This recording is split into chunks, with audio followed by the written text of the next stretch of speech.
How's it going, my squids? Today we're going to be starting the Paladins guide. It's about time I start this guide up. As I do in Smite, I'm also going to be doing this for Paladins as well.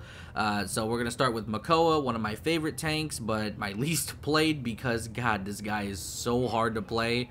And yeah, he's not very easy. I think the most challenging part for me playing Makoa is that I'm so used to Roadhog's hook, and Makoa's hook is completely different. It's got shorter range, you have less room for correction. In fact, there's no room for correction at all, where you can kind of tilt your control a little bit, or your mouse, whatever you're playing on, and then you can actually kind of divert the hook's trajectory a little bit to the left or right. Roadhog's hook, you can do that unless it's been changed recently. I'm not entirely sure, but Makoa's, there's no correction at all. You have to just treat it like a skill shot. Essentially, you have to literally hit that shit, or else you're not gonna land it at all. So yeah, you kind of people get the sense of playing like Roadhog, where it's all about getting those picks and whatnot. Though Makoa can do that, he could do it at a significantly lesser rate, just because of the range reduction comparatively to Roadhog, and also the fact that there's not really a whole lot of room for correction in terms of throwing it. So you're not really playing off of Dredge Anchor, you're more or less playing off of your shield, your shell spin. You actually can use your shell spin to guarantee your Dredge Anchor, and you're also playing off of your ultimate, but you have to be careful because Drogo's counters the fuck out of Makoa, because if you use Drogo's ultimate, you can one-shot Makoa. So yeah, no matter, even if he's using ult, it just one-shots him regardless. So yeah, just bear that in mind. So we're going to start with the talent tree. So we've got 4 here, of course. Now, I know a lot of you are going to be like Dredge Anchor all the way. Personally, just because of how it's not that important, you don't really need the massive cooldown with Dredge Anchor. You really don't. You seriously don't. It's fine. You don't really need this.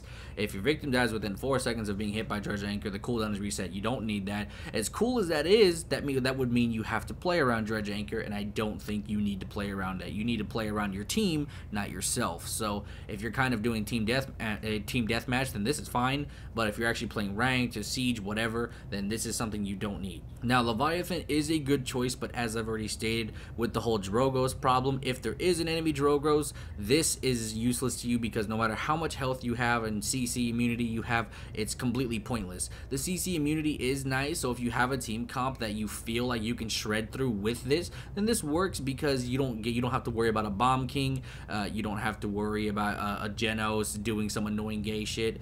You can just kind of just siege through the enemy team. So this is also pretty good, but again, I digress with the whole Drogo's thing, so just be wary of that. Now, something that's not really situational, but what you should mostly go depending on your situation, and what I mean by that is, like, if you think you can go Leviathan, go Leviathan, but if you think you can't go Leviathan, then Half Shell is pretty much the best one here, because you can actually place the shield on the ground, and you can actually do stuff within that shield, meaning you can get a hook, you can shoot, you can do all sorts of things within the shield, and then you can also put it on the point, so that way your team has some kind of shield to work around instead of you having to move.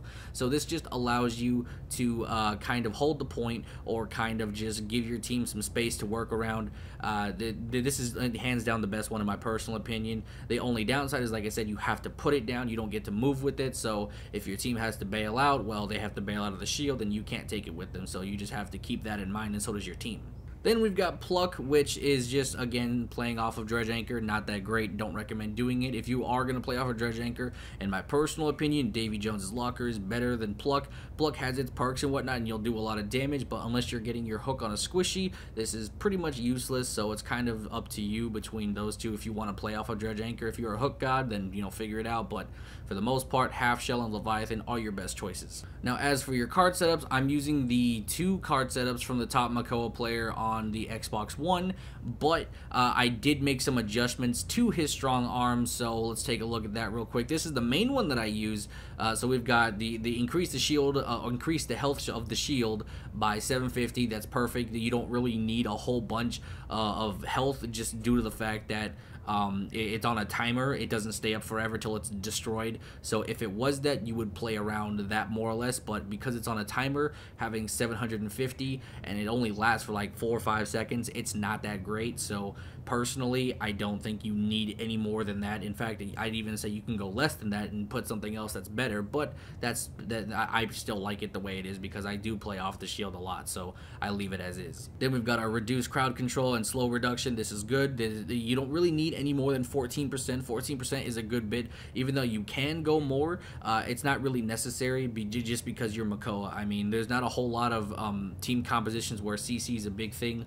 If it is, then you just kind of have to worry about it, but you have to just be careful. But 14% crowd control, I mean, it's better than nothing, so having that on here is good. And then we've got our strong arm, which is your dredge anchor. I've already stressed that you don't play off a dredge anchor, but I mean, you still need this so that way you can at least attempt hooks. I personally go for a lot of hooks.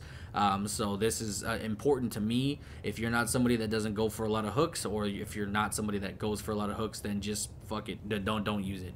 Then we've got Salvage, which activating Dredge Anchor generates 1 ammo. This is good because if you happen to get a pick and you're out of ammo, this will regenerate at least a couple bit of ammo, so that way you can actually do something off of your Dredge Anchor. So it's kind of like an ace in the hole when you're out of ammo. Say you're fighting somebody, and then you use all 4 of your shots, and then you hit Dredge Anchor, boom, you got an extra shot, you can do something, you're not useless, you can actually, you know, murder this person. So yeah, this is a nice little thing to have in case you run out of ammo, but again, this can be replaced with something far better. This is more personal for me because this situation has happened a lot and it saves my ass more times than I can count.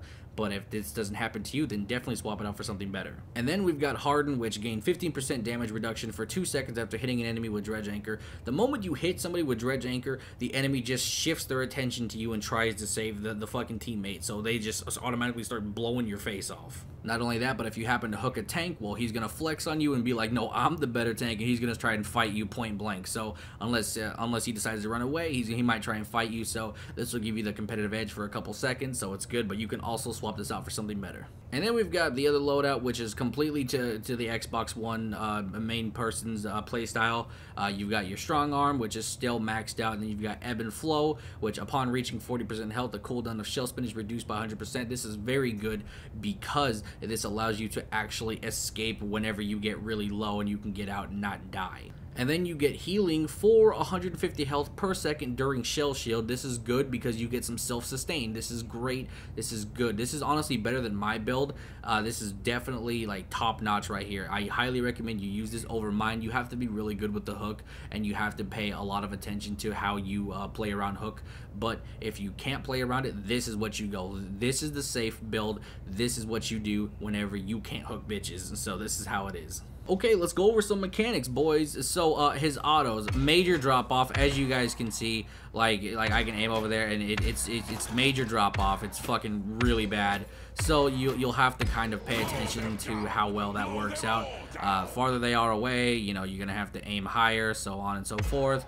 And yeah, so now let's talk about his hook. So as I've already explained, the range significantly reduced than Roadhog. If you're a Roadhog player or used to Roadhog, throw the notions away. It doesn't work the same. The range is significantly worse. As you guys can see from here, the Roadhog's hook would hit 100%, but you have to kind of be like, let's see, I think nope, it's still a little too close or too far. So like, yeah, you kind of have to be a little bit closer in order to hit this hook. See, even like right now, I'm still like not within range. Right here should hit.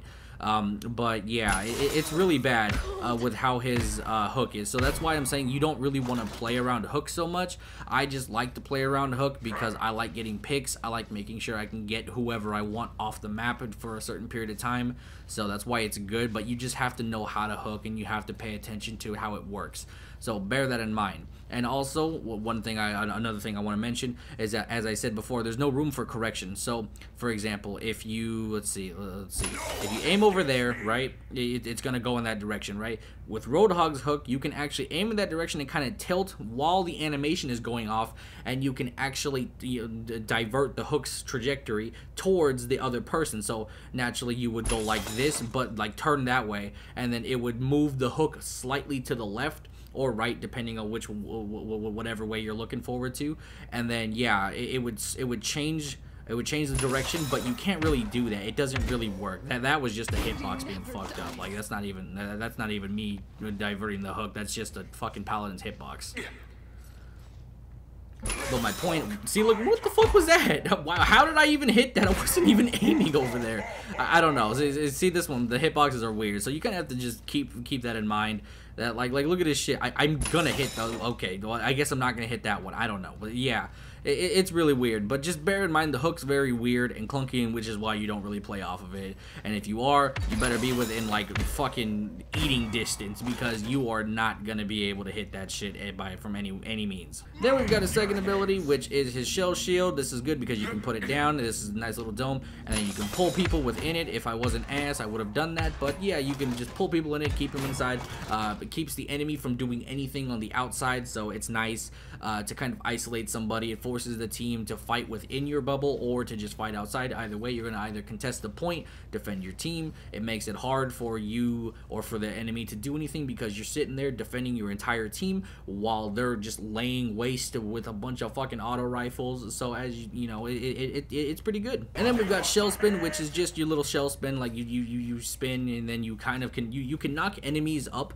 But here's the thing with this that's very, very good. If you're a good Makoa, you can do this where you knock them up and then hook them immediately afterwards.